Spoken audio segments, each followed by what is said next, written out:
नयाँ सडक तथा खुला मापदण्ड खारेज गर। मापदण्डको नाममा हामीलाई उठी बास गर्न पाइँदैन। त्यो संविधानको विरोध हामी गर्छौँ।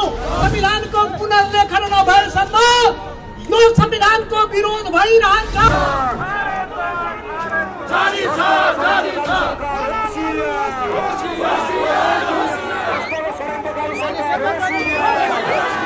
जनताको पीडामा बोल्नु पनि समस्यामा आवाज उठाउनु पनि मान्छेहरू आज जनप्रतिनिधिहरू खोइ कहाँ गयो? सार्वजनिक आह्वान गरेको थियो, एकजना जनप्रतिनिधिहरू छैन। यो सबै झोले भएछ। हेर्नुहोस्, अब जनताको पीडामा नबोल्ने यो जनप्रतिनिधि काम छैन। अब हामीले सार्वजनिक आह्वान गरेको छ, सम्पूर्ण दललाई, अभियन्तालाई, सङ्घ संस्थालाई सबैलाई आह्वान गरेको थियो। आज पीडित मात्र यहाँ छन्। त्यो पीडितहरूको समस्या नसुन्ने सरकार हामीलाई चाहिन्छ, चाहिँदैन। अब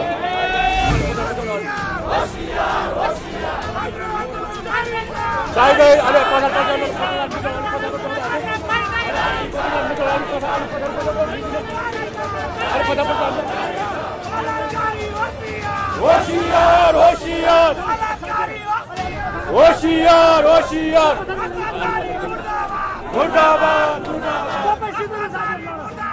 मुर्दाबाद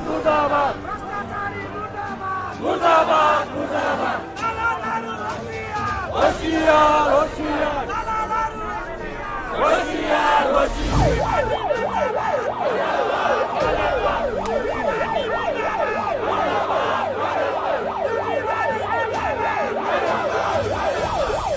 बंद कर बंद कर बंद कर बंद कर खारेज कर खारेज कर खारेज कर खारेज कर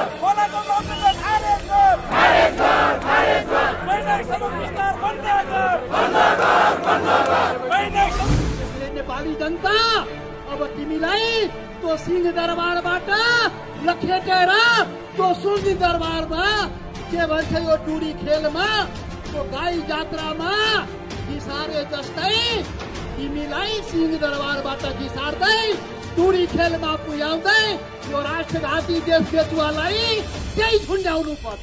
त्यही उपाय हो, अर्को कुनै उपाय। सरकारका भरौटेहरू यही बीचमा छन्। यिनीहरूले हेरिरहेका छन् हामीहरूको ताकत कति छ भन्ने कुरा नजरअन्दाज गरिरहेका छन्। यिनलाई हेक्कारोस्। अब काठमाडौँवासीलाई भूमिहीन बनाउने प्रयास गरियो, देशभरिका नागरिकलाई अन्यायमा पार्ने प्रयास गरियो भने यो राम्रो हुनेवाला छैन। हरेकलाई प्रत्येक दिन बिहान र बेलुका अन्यायमा पारिएको पीडितहरू आज यहाँ जम्मा भएर यो संविधान दिवसको दिनमा आफ्नो न्याय र हक र अधिकारको लागि यहाँ आउनु परेको छ। हामीले के पाएका छौँ? केही पाएका छौँ?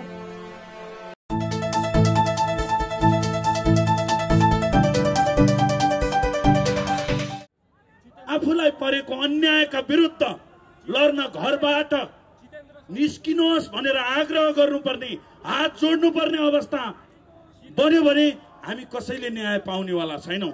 सजिलै न्याय पाइनेवाला छैन। न्याय खोज्न सक्नुपर्छ। न्याय खोज्नका लागि आज यति नै छौँ। यही समूह हो। झन्डै 8-10 लाख पीडित, 74 लाख सहकारी पीडित, 10 लाख भूमिहीन बन्दैछन्। तर यो संख्याले हुँदैन। अब सबैले घर घरबाट सबैलाई जगाउनु पर्छ। अब अन्याय भयो, म त निस्किएँ, अब छिमेकी पनि निस्कियो भनेर अगाडि बढाउन यहाँहरू सबैजना लाग्नुपर्छ। आज खोला मापदण्ड पीडित भूमिहीन बन्नु परेको छ। विभिन्न तरिकाले, विभिन्न बहानामा यो सरकारले, यो राज्यले, यो राष्ट्रले नागरिकलाई पटक पटक अन्याय गरिरहेको छ। यसका विरुद्ध तपाईहरू लड्न तयार हो कि होइन? यो आवाजले पुगेन। तपाईहरू हो कि होइन भन्नुहोस्। सबैले हात माथि गरेर एक एक हातले हाम्रो शक्ति देखाइदिनुहोस् कि हामी कति शक्तिशाली छौँ। हामीले चाह्यो भने के गर्न सक्छौँ। यो सरकारका भरौटेहरू यही बीचमा छन्। यिनीहरूले हेरिरहेका छन् हामीहरूको ताकत कति छ भन्ने कुरा नजरअन्दाज गरिरहेका छन्। यिनलाई हेक्कारोस्। अब काठमाडौँवासीलाई भूमिहीन बनाउने प्रयास गरियो, देशभरिका नागरिकलाई अन्यायमा पार्ने प्रयास गरियो भने यो राम्रो हुनेवाला छैन। यो राम्रो हुनेवाला छैन। झन्नै 200-300 मिटर अगाडि रहेको सिंहदरबार हामीले के गर्न सक्छौं भनिदिनुहोस् त। तपाईहरुकै आवाजबाट हामी सुन्न चाहन्छौं। के गर्न सक्छौं? हामी भत्काउन सक्छौं। नागरिकको आवाज हो यो, कुनै एक व्यक्तिले बोलेको आवाज होइन। त्यसैले अब तपाईहरु जाग्ने, लाग्ने र अन्याय खोसेर लिने हो। खोज्न सक्ने ल्याकत राख्नुपर्छ हामीले। बोलीमा मात्रै होइन, बोलीमा सीमित मात्रै होइन, हल्का रूपले लिएर हुँदैन। अब अन्याय खोज्ने हो। मनभित्र भएको पीडा, पटक पटक आफूलाई परेको अन्याय अब विस्फोटको रूपमा बाहिर निकाल्नुपर्छ। तो संविधानको विरोध हामी गर्छौं। संविधानको पुनर्लेखन नभएसम्म यो संविधानको विरोध भइरहन्छ।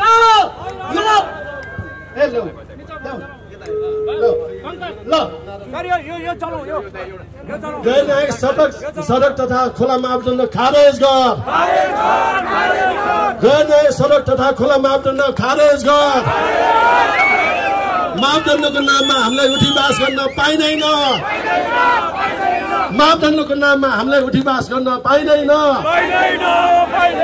युवा भूमि लुट्न बन्द गर। युवा भूमि लुट्न बन्द गर। मापदण्डको नाममा सुकुम्बासी बनाउन पाइँदैन। यो हाम्रो न्यायालयका न्यायाधीशहरू छन्, उनीहरूलाई पनि महाअभियोग लगाउनुपर्छ। जुन हित विपरीत निर्णय गर्ने न्यायाधीशहरूले पनि महाअभियोगको माग हामी गर्दैछौँ। यदि भएन भने यो सम्पूर्ण जहिले आन्दोलनको घोषणा गर्ने हामी निरन्तरता दिन्छौँ भन्न चाहन्छु। धन्यवाद।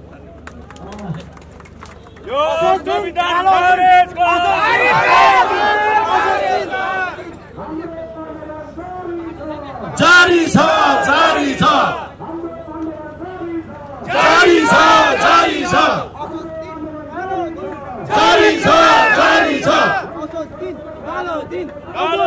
खारेज गर, खारेज गर। होशियार, होशियार, होशियार, होशियार।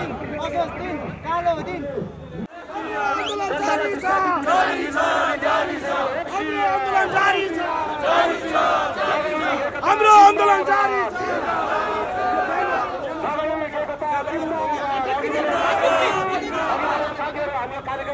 अब समापनको घोषणा गर्न गइरहेका र्यालीमा सम्पूर्ण न्यायसेवी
आदिवासीको अधिकारलाई सुनिश्चित गर।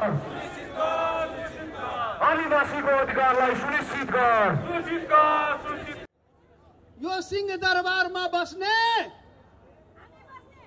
यो सिंहदरबारमा बस्ने नस्लवादी शासक, उठी बास गराउने शासकलाई यो मैत्री घर मण्डेलाबाट हामी भन्न आएका हौं। ए शासक हामी जनतालाई उठी बास गराउने, हाम्रो विरुद्धमा संविधान बनाउने, संविधान बनाएर अधिकार खोज्ने, हाम्रो पहिचान खोज्ने, देशमा भ्रष्टाचार व्याप्त गर्ने, यो देशलाई दुनियाको गरीब राष्ट्र बनाउने और हाम्रा देशका नौजवान लाखौं लाख नौजवानलाई विदेश पठाउने कस्तो देश बनायो।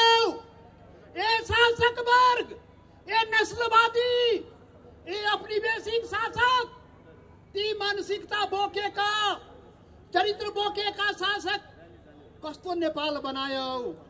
यो नेपाल कस्तो नेपाल, जुन नेपालमा नेपाली सुरक्षित छैन, जुन नेपालमा नेपालीको भूमि सुरक्षित छैन, जुन नेपालमा यहाँका रैथाने नेवार जो यो देशको एउटा रैथाने नागरिक हो त्यसलाई उठी बास गराउने ए सिंहदरबारका शासक, हामी तिमीलाई बंगलादेशमा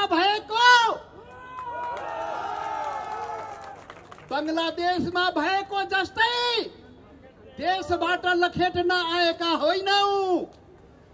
बंगलादेशमा जसरी देशबाट लखेटियो तिमीलाई नेपालबाट लखेट्न आएको होइन। तर याद राख, तो सिंहदरबारबाट यो नेपाली जनताले लखेट्छ तिमीलाई, यो सिंहदरबारबाट लखेट्न आएका। यदि अन्याय अत्याचार बन्द गरेन, यदि यसरी नै हामीलाई उठी बास गराउने, यसरी हामी जनतालाई घरबार विहीन बनाउने, यसरी हामी जनतालाई अधिकार पहिचान विहीन बनाउने, एकल नस्लीय राष्ट्रवादको चिन्तन सोचबाट संविधान बनाउने र एकल राष्ट्रिय राज्य चलाउने, यो देश एकल राष्ट्रिय राज्य होइन। याद गर नस्लवादीहरू, यो देश सबै नेपालीको हो। नेपाल बनाउने पृथ्वीनारायण शाहले यो नेपाललाई 4 वर्ण 36 जातको साझा फुलबारी भनेका थिए।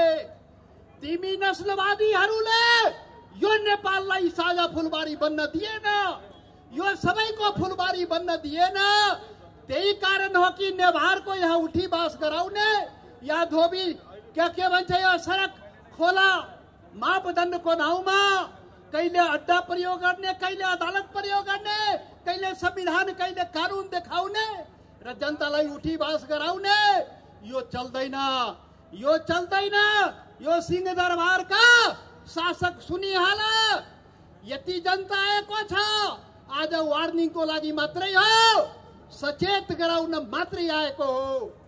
जुन दिन यहाँ जनसैलाब घर घरबाट जनता निस्किन्छ, जनता यो पीडित जनता कहिले यो के भन्छ रे सहकारी बचत रे आफ्नै खुन पसिनाबाट बचत गरेको पैसा अनि लुटतन्त्र मचाउने, हाम्रै खुन पसिनाबाट जम्मा गरेको पैसा लुटतन्त्र मचाउने अनि भ्रष्टाचार गर्ने अनि हर प्रकारका अन्याय अत्याचार गर्ने, यो चाहिँ चल्दैन। यस्तो संविधान पनि काम लाग्दैन। अरे 7-7वटा संविधान बनायो, 70 वर्षमा 7वटा संविधान बनाएर दुनियाँको गिनिज बुक अफ वर्ल्ड रेकर्डमा नाम लेखाएर नेपाललाई बदनाम गर्यो। नेपाललाई 7-7वटा संविधान बनाएर पनि नेपाली जनताले अधिकार पाएन, नेपाली जनताले पहिचान पाएन। कस्तो संविधान बनायो। अरे सबै नेपालीको लागि बनाउन, अरे सबै नेपालीको लागि जुन संविधानमा यहाँका जनता आफ्नो भूमिको रक्षा गर्न सकोस्, तो अदालतलाई लगाएर तो हाम्रो भूमि खोज्ने कानून नबनाउन, यसरी चल्दैन, यसरी चल्दैन। यही सतर्क गराउन आज 3 गते यो कालो दिनको दिनमा तिमी संविधान दिवस मनाउँछ। तिमी आफ्नो लागि संविधान बनायो तो सिंहदरबार भित्र संविधान दिवस मनाउँछ। यहाँ सडकमा बस्ने जनता या नेपाली जनता संविधान दिवस मनाउन पाइरहेको छैन। अरे उसको मनमा पनि छ हामी आफ्नो देशको संविधानको संविधान दिवस मनाऊ, गौरवका साथ मनाऊ, तो मनोकांक्षा छ नेपाली जनतामा। तर त्यो संविधान उसलाई पनि देऊ न, उसको लागि पनि बनाइदेऊ न। यही त नेपाली जनताले भनेको। अनि त्यो भन्दा तिमी चाहिँ गोली ठोक्ने, छाती र निधारमा ताकी ताकी गोली ठोकेर संविधान घोषणा गर्ने। अरे नस्लवादी, अरे नेपाल सबै नेपालीको हो, सबै नेपालीको नेपाल बनाऊ, सबैको लागि नियम कानुन संविधान बनाऊ, सबैको लागि शासनको अवस्था बनाऊ, यो बहुल राष्ट्रिय राज्यको अवस्था बनाऊ। यो देश एकल राष्ट्रिय राज्य होइन, यो बहुल राष्ट्रिय राज्य हो। यो स्वदेशवादको आधारमा देशमा शासन चलाऊ, यो औपनिवेशिक शासन चल्दैन, यो इम्पोर्टेड आयाती शासन चल्दैन। त्यो विचारधाराबाट नेपाल चल्न सक्दैन। नेपाल यो भन्दा तल जान सक्दैन। यो भन्दा बढी बर्बाद नेपाललाई तिमी शासक वर्गले गर्न सक्दैन।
समापनको घोषणा गर्न गइरहेका छौँ। यो र्यालीमा सम्पूर्ण न्यायप्रेमी जनताहरूलाई सबै कुरा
आदिवासीको अधिकारलाई सुनिश्चित गर, आदिवासीको अधिकारलाई सुनिश्चित गर, आदिवासीको अधिकारलाई सुनिश्चित गर। निर्मला कुर्मीलाई न्याय दे, निर्मला कुर्मीलाई न्याय दे, निर्मला कुर्मीलाई न्याय दे, सहकारी पीडितलाई न्याय दे, सहकारी पीडितलाई न्याय दे, सहकारी पीडितलाई नस्लीय समाधान मुर्दाबाद। उपत्यकालाई नेपाल मण्डल कायम गर, उपत्यकालाई नेपाल मण्डल कायम गर। साथीहरू, अब हामी यो कार्यक्रम समापनको चरणमा पुगेका छौँ। हाम्रो अर्को गाडीमा सम्माननीय उप प्रधानमन्त्री राजेन्द्र महतोज्यू र यो कार्यक्रमका संयोजक सुमन साहनीज्यू हुनुहुन्छ। कृपया सुमन साहनीज्यू आफ्नो दमदार भाषण सबैको लागि न्यायको लागि आवाजविहीनहरूको आवाज बनेर आफ्नो आवाज राख्दै यो कार्यक्रमलाई समापन गरिदिनु म हार्दिक अनुरोध गर्दछु। योभन्दा पहिला दुईवटा नारा लाउँ। दोस्रोवादी संविधान मुर्दाबाद, दोस्रोवादी चित्त मिटाउने संविधान मुर्दाबाद, पैसामा अस्तित्व मेटाउने संविधान चाहिँदैन, आदिवासीको अधिकार सुनिश्चित गर, उपत्यकालाई नेपाल मण्डल कायम गर। धन्यवाद। सुमन साहनीज्यू कृपया आफ्नो धारणा राख्नु होला।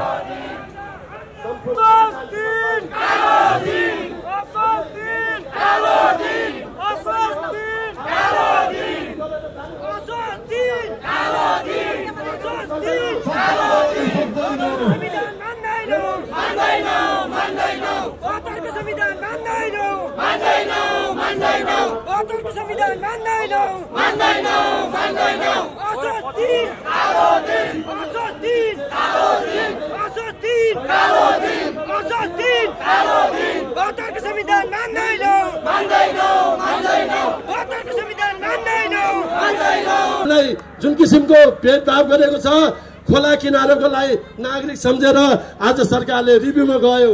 सडक किनारको नागरिकलाई अनागरिक हामी मुद्दा जिताएर ल्याएको अधिकार खोइ। किनभने 3-4 दल मिलेर जनताको सम्पत्ति लुटेको छ। कांग्रेस, माओवादी, एमाले सबै मिलेर हामीलाई लुटेको हो।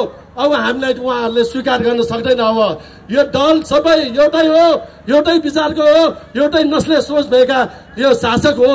हामीलाई दास बनाएर शासक गर्ने अब हिम्मत नगर्नु। हामी चेतनशील भइसकेका छौँ। अब राजनीति यहाँबाट सुरु हुन्छ। हाम्रो विचारमा हाम्रै रोडम्यापमा चल्छ। यो भूमि लुटेको छ, कहिले शिक्षाको नाममा, कहिले स्वास्थ्यको नाममा, कहिले अधिकरण भन्छन्, कहिले एकीकरण भन्छन्, कहिले विकास भन्छन्, कहिले चाहिँ हामीलाई स्मार्ट सिटी ल्याउने भनेर भन्छन्। यसरी भूमि लुटेको हामी अब सहनेवाला छैन। अब यो उपत्यकावासी नेवा आदिवासीहरू अब भूमिको लागि लडाइँ लड्छौँ, हाम्रो अस्तित्वको लागि जोगाउँछौँ। हाम्रो अस्तित्व जोगाउनलाई हामी एकजुट भएर एउटै ठाउँमा आएर लड्छौँ। हामी यो घरको भूमिपुत्र हौँ। यदि भूमिपुत्र निस्क्यो भने व्यवस्था परिवर्तन हुन्छ भने थाहा छ नि। यदि हामी निस्क्यो भने हाम्रो घरभित्रको विद्रोह खप्न सक्दैन भने थाहा छ नि। हाम्रो असार 4 गतेको गुठी आन्दोलनले प्राप्त थाहा भइसकेको छ हामीभित्र शक्ति छ। अब शक्ति हामी माग्दैनौँ, हामी भित्रको शक्तिलाई निकालेर नस्ले सरकारलाई सिटाउँछौँ। अब यस्तो सरकार हामीलाई चाहिँदैन। जन्जी सरकारले जनताको पीडामा नबोल्ने यो सरकार हामीलाई चाहिँदैन। अब चाहिँदैन। अब यदि जनताको सरोकार नराख्ने जनप्रतिनिधि पनि चाहिँदैन हामीलाई। अब यो जनप्रतिनिधिहरूलाई पनि हामी भन्न चाहन्छौँ, जनप्रतिनिधि भने के हो? जनताको पीडामा बोल्नु पनि, समस्यामा आवाज उठाउनु पनि मान्छेहरू आज जनप्रतिनिधिहरू खोइ कहाँ गयो? सार्वजनिक आह्वान गरेको थियो, एकजना जनप्रतिनिधिहरू छैन। यो सबै झोले भएछ। हेर्नुहोस्, अब जनताको पीडामा नबोल्ने यो जनप्रतिनिधि काम छैन। अब हामीले सार्वजनिक आह्वान गरेको छ, सम्पूर्ण दललाई, अभियन्तालाई, सङ्घ संस्थालाई सबैलाई आह्वान गरेको थियो। आज पीडित मात्र यहाँ छन्। त्यो पीडितहरूको समस्या नसुन्ने सरकार हामीलाई चाहिन्छ? चाहिँदैन। अब यो देश सबैको हो भन्न चाहन्छु। यो देश बहुभाषिक, बहुसांस्कृतिक, बहुजाति मिलेर नेपाल बनेको हो। पृथ्वीनारायण शाहले पनि साझा फुलबारी भनेको हो। एउटै फुल फुले, कहिले जहानिया फुले, कहिले शाह फुले। अब हेर्नु, नस्लेवादी चोट भएका ब्राह्मण फुले, सीमित ब्राह्मण फेरि सीमित ब्राह्मण फुलेको छ। त्यो ब्राह्मणवाद, सीमित ब्राह्मणवादको विरुद्ध हामी आन्दोलन गर्छौँ। अब गर्छौँ। अब उनीहरूको मात्र देश होइन, यो बाहुन, छेत्री, नेवा, तामसालिङ सबै मधेसी सबैको, थारूको सबैको देश हो भने नेपाल साझा हो भने चिनाउन चाहन्छु। हामी आउँछौँ अब नेपाललाई साझा बनाउन, पीडालाई साझा बनाउन आउँछौँ। हामी अब सम्पूर्ण पीडितहरूको साझा पीडा लिएर हामी यो देशमा शासन गर्छौँ। अब सत्ता कब्जा गर्छौँ। अब हामीलाई सत्ता चाहिन्छ, पद चाहिँदैन। अब पद लिएका यो सांसदहरू देखे जनताको पीडामा बोल्नै सकेन। पद पनि काम नलाग्ने रहेछ। यो नस्ले सरकारको अन्तर्गत बसेको पद पनि काम नलाग्ने रहेछ भने हामी बुझ्यौँ। अब हामी आफ्नै धरातलमा, आफ्नै बलबुटामा हामी बनाउँछौँ। अब यो धरातलमा अब यो जग राम्रो बनाउनु पर्छ। यो भ्रष्टाचारी जग पनि काम छैन। राम्रो जग बनाएर राम्रो घर बनाउनुतिर हामी एकजुट भएर लाग्नुपर्छ साथीहरू। जहिले हामीलाई रोग लाग्छ अनि सरकारले एउटा औषधि खुवाइदिन्छ, फेरि निको भयो भने भन्छ, फेरि त्यही रोग लाग्छ, त्यही औषधि खुवाउँछ। हामी अब धेरैचोटि औषधि खाइसकेका छौँ। अब यो खोला तथा मापदण्डको तरवार निकालेर फ्याँकिदिन्छौँ। अब त्यो मापदण्ड सबै खारेज गर्थ्यौँ। अब यहाँ विस्तार हुँदैन, यहाँ व्यवस्थापन मात्र हुन्छ भन्ने लाग्छौँ। अब तपाईँहरू तयार भएर बस्नुहोस्, तपाईँहरूले साथ दिनुहोस्, हामी अगाडि बढ्छौँ। यो नस्ले सरकारलाई झुक्न बाध्य बनाउँछौँ अब तपाईँहरूलाई। अनि जुन किसिमको यो विभेद, अन्याय, अत्याचार पूर्वकालदेखि हामीलाई भएछ। अहिले हामीले थाहा पायौँ, हाम्रो ज्यानसँग जोडेको घर घाँस बाँसको बासमा हान्दाखेरि हाम्रो ज्यानमाथि खेलवाड गर्यो। दिनका दिन राज्यले हत्या गरिरहेको छ, सुसाइड गरेको छ। जुन पीडाले सुसाइड गरेको त्यो हत्या हो, राज्यद्वारा गरेको हत्या हो। यो जुन मानसिक तनाव दिएर हत्या गर्न पाइन्छ यो सत्ताले? त्यसलाई झुन्डाउनु पर्छ। अब यो हत्याराहरूलाई झुन्डाउनु पर्छ। अब दिनका दिन मार्न पाइन्छ? पाइँदैन। अब हामी आइसक्यौँ। हामी एकजुट भएर लडौँ साथीहरू। यो सबै एकता नै हाम्रो बल हो। र अब हामी यो सत्ताको लागि हामीले यो नस्ले सत्तालाई हामी सिधाउन तयार छौँ। तपाईँहरूलाई विचारको लडाइँ लड्छौँ। अब सङ्घर्ष र विद्रोह गर्नलाई पार्टी चाहिन्छ। पार्टी चाहिन्छ है, अभियानले पुग्दैन। अभियान त निरन्तरता हामी 10 वर्ष दिइसकेका छौँ। अब सङ्घर्ष र विद्रोहको लागि हामीले पार्टी पनि दर्ता गर्न लाग्छौँ। त्यो पार्टीको नाम हो राष्ट्रिय मुक्ति क्रान्ति नेपाल हो है। राष्ट्रिय मुक्ति क्रान्ति नेपाल सम्पूर्ण उत्पीडित राष्ट्रहरूलाई मुक्त गराउने अब हामी जिम्मेवारी लिन्छौँ। सम्पूर्ण राष्ट्रलाई एक ठाउँमा राखेर हामी सम्पूर्ण राष्ट्रहरूको अधिकार दिलाउँछौँ। अब यो उपत्यकाबाट राजनीति हामी गर्छौँ। अहिलेसम्म हामीले अभियान गऱ्यौँ, साथ दियौँ, हामीले उपयोग भयो। अब उपयोग हुँदैन। अब हुँदैन। अब कसैको कुरामा हामी लाग्दैनौँ। हाम्रो आफ्नै विचार छ, आफ्नै रोड म्याप छ। त्यो विचारमा हामी तपाईँहरूसँग छलफल पनि गर्छौँ। अब घर घरमा आउँछौँ। अब त्यो विचार ठिक छ भने तपाईँले ठिक छ भन्नुहोस्, छैन भने कसरी गर्ने पनि मलाई सुझाव दिनुहोस्। म तयार छु। यो विचार ठिक छैन भने तपाईँले ठिक छैन भनेर भन्नुहोस्। हामी तपाईँको विचारमा हिँड्न तयार छौँ। यो वैचारिक लडाइँ हो, मुक्ति क्रान्ति भनेर बन्दुक लिएर लड्नु पर्दैन। हामी वैचारिक लडाइँ लड्ने हो, सम्पूर्ण राष्ट्रको लागि हामी लड्ने हो र यो देशलाई समृद्ध बनाउने हो र सबै जनताको अधिकार दिलाउने हो भन्दै सम्पूर्ण पीडित साथीहरूलाई धेरै धेरै धन्यवाद छ।